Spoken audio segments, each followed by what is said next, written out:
By mid-war, both the Allied bombing campaign and the German U-boat offensive had reached levels of scale that defied anything seen before.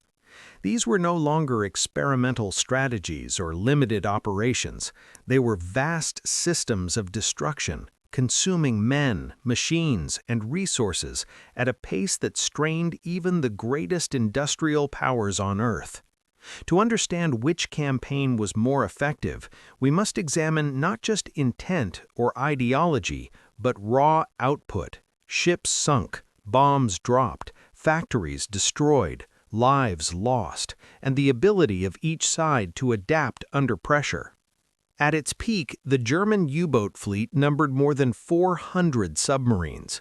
Thousands of young sailors, many barely in their 20s, were sent into the Atlantic with a grim understanding that survival was unlikely.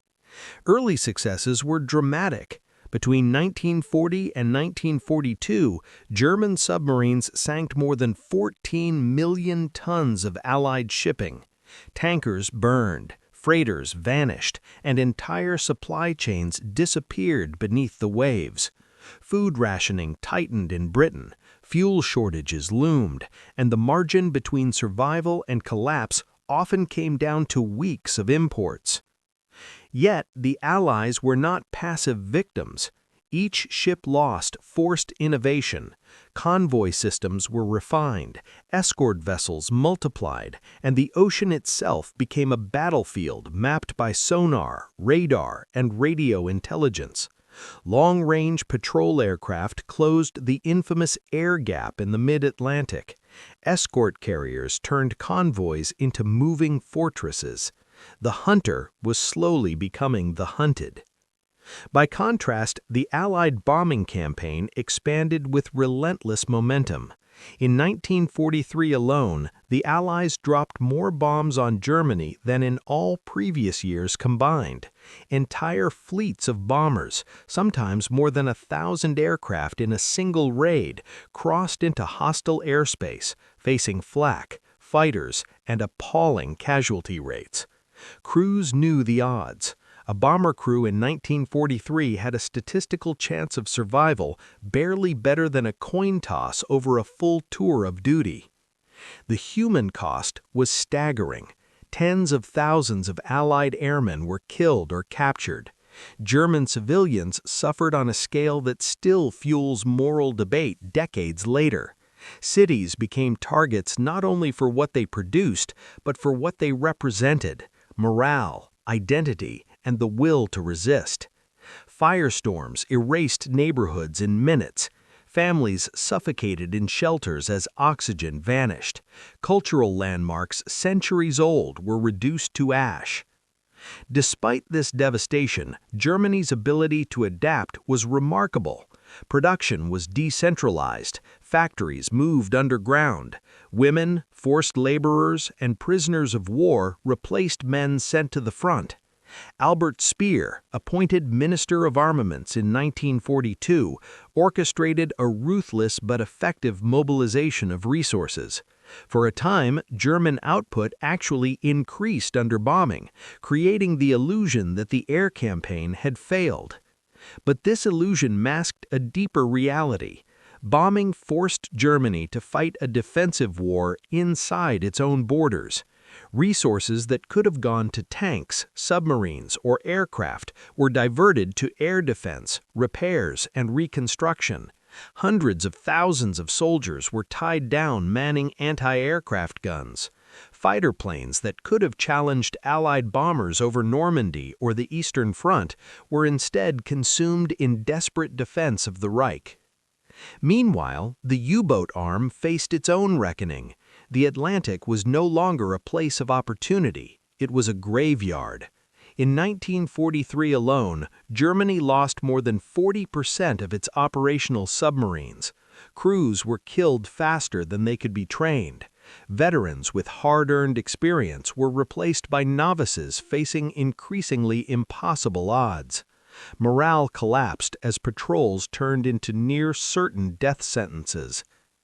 Technological asymmetry sealed the fate of the U-boats.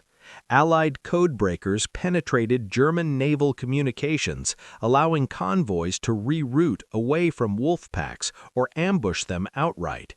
Improved depth charges, hedgehog mortars, and coordinated air-sea attacks left submarines with few places to hide. The ocean, once vast and forgiving, became claustrophobic and lethal. By 1944, the U-boat threat had been neutralized as a strategic weapon. Submarines continued to operate, and ships were still sunk, but the campaign no longer threatened Allied survival. Britain was secure. The United States was supplying not only itself, but entire armies overseas. The flow of men and materiel across the Atlantic became unstoppable. The bombing campaign, however, was entering its most decisive phase. After years of debate and misallocation, the Allies finally focused on what Germany could least afford to lose: oil. Synthetic fuel plants, refineries, and transportation hubs were smashed repeatedly. The effect was immediate and catastrophic. Aircraft sat grounded, panzer divisions could not maneuver, training flights were canceled, even elite units were reduced to immobility. This is where bombing achieved what the U-boats never did. It attacked the enemy's capacity to fight as a system. The German military did not simply lose equipment, it lost mobility, coordination, and time. The war became unwinnable not because Germans stopped fighting, but because they no longer could move, fuel, or supply their forces effectively. Yet, effectiveness cannot be measured solely in military terms. Both campaigns reshaped societies and left scars that outlived the war itself. The U-boat arm became a symbol of tragic futility, young men sacrificed in a war that technological progress rendered obsolete. Strategic bombing forced the world to confront the ethics of civilian targeting on an unprecedented scale. Victory came, but at a moral cost that continues to haunt military planners to this day. As the Allies advanced across Europe in 1944 and 1945, the cumulative effects of bombing were everywhere. Bridges lay in ruins, rail yards were twisted wreckage, communications were shattered. German commanders found themselves fighting blind, slow, and isolated. The war on the ground was shaped long before soldiers met face to face. It had been decided in the skies above and the seas beyond. Still, the comparison remains complex. The U-boat campaign nearly changed the course of the war in its early years. Had it succeeded, the invasion of Normandy might never have happened. The Soviet Union might have faced Germany alone. History itself could have taken a different path. That it failed does not diminish how close it came to success. Strategic bombing, on the other hand, required time, resources, and endurance on a colossal scale. It did not win quickly, but it contributed decisively to a war of attrition that Germany could not sustain. It worked not as a single blow, but as a grinding force that weakened every part of the enemy war machine. In the end, the question of which was more effective reveals a deeper truth about modern warfare. Success is rarely about brilliance alone. It is about adaptation, resilience, and the ability to absorb punishment while continuing to function. The Allies learned, adjusted, and endured.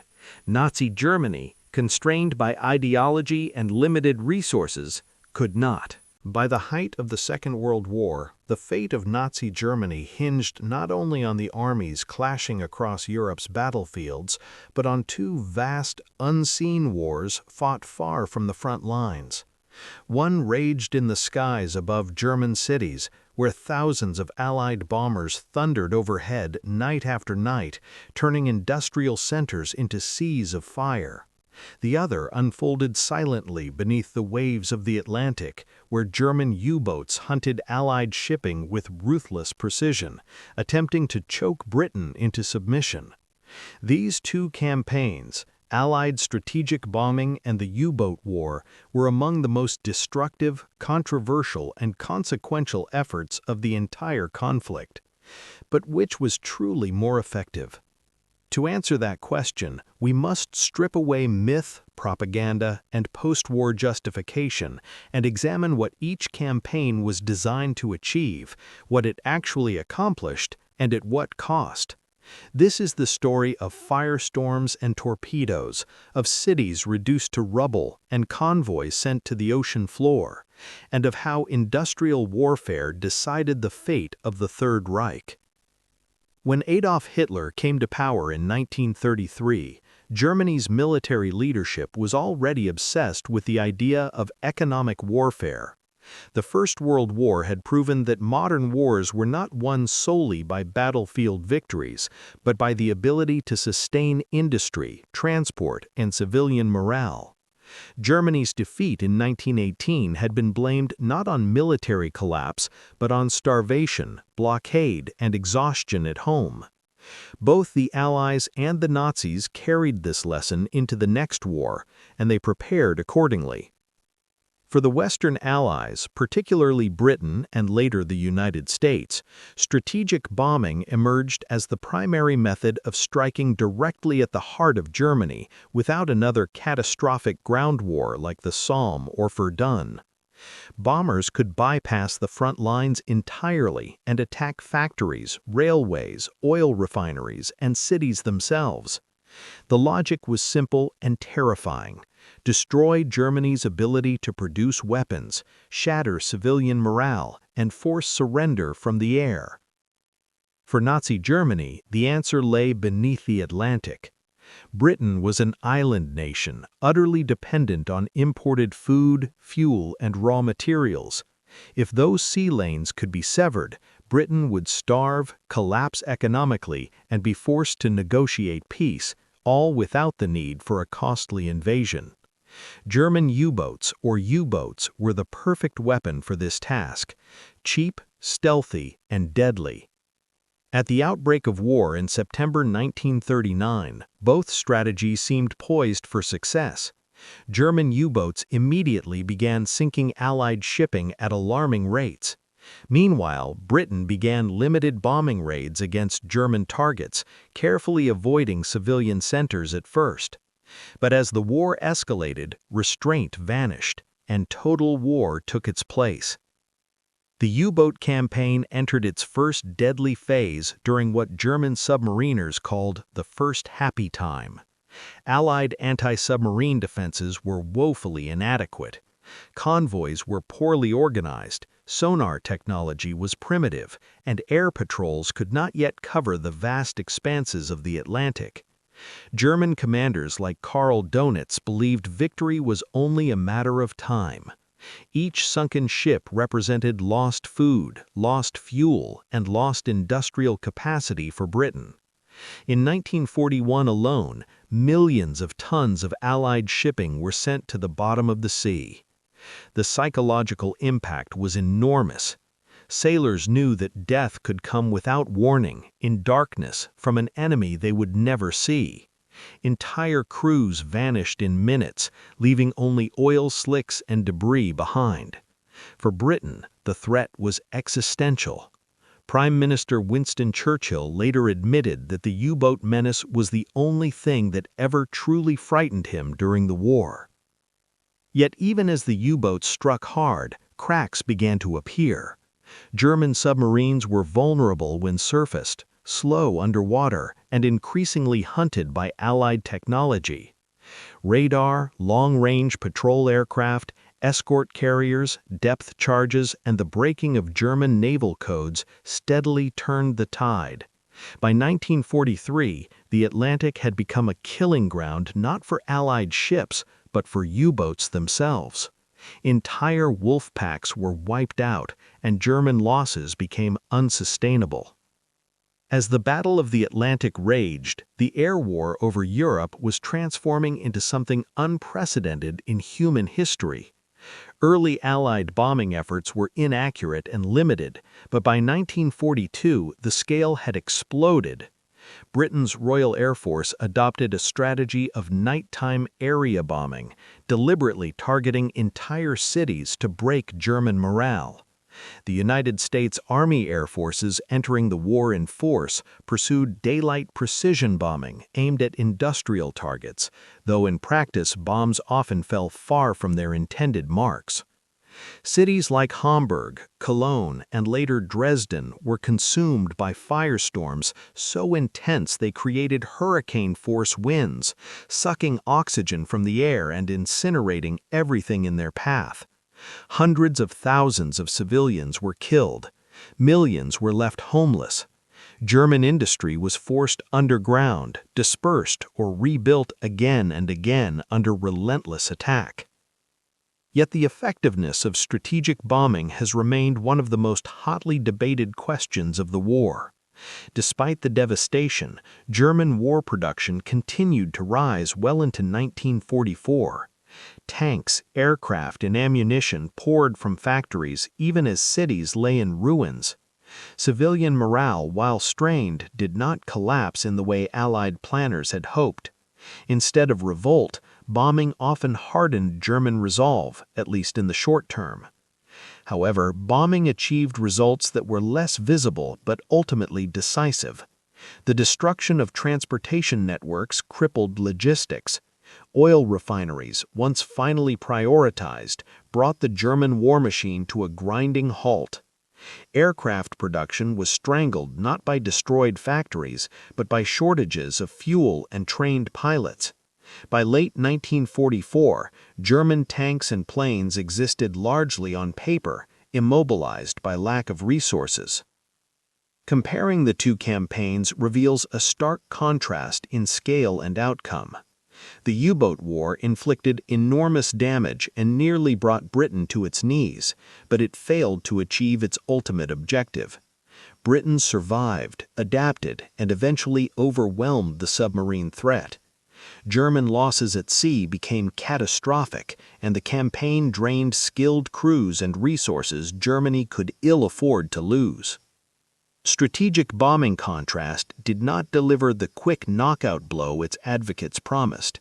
It was brutal, morally devastating, and extraordinarily costly in lives and resources. But over time, it systematically dismantled Germany's ability to wage modern war. By the time Allied armies crossed the Rhine, the Third Reich was already economically and industrially broken. The true answer to which was more effective depends on how effectiveness is measured. If success is defined by immediate results, the U-boats came terrifyingly close to victory in the early years. If success is measured by long-term strategic impact, Allied bombing played a crucial role in ensuring Germany's defeat, especially when combined with ground offensives and the Soviet advance from the east. In the end, World War II was not won by a single weapon or strategy. It was won by overwhelming industrial capacity, technological adaptation, and the ability to sustain total war longer than the enemy. The skies over Germany and the depths of the Atlantic were both battlefields where that truth was written in fire and steel. And as the ruins of Europe smoldered in 1945, one lesson stood above all others. In the age of industrial warfare, victory belongs not just to those who fight bravely, but to those who can outproduce, outlast, and outthink their enemies, no matter the cost.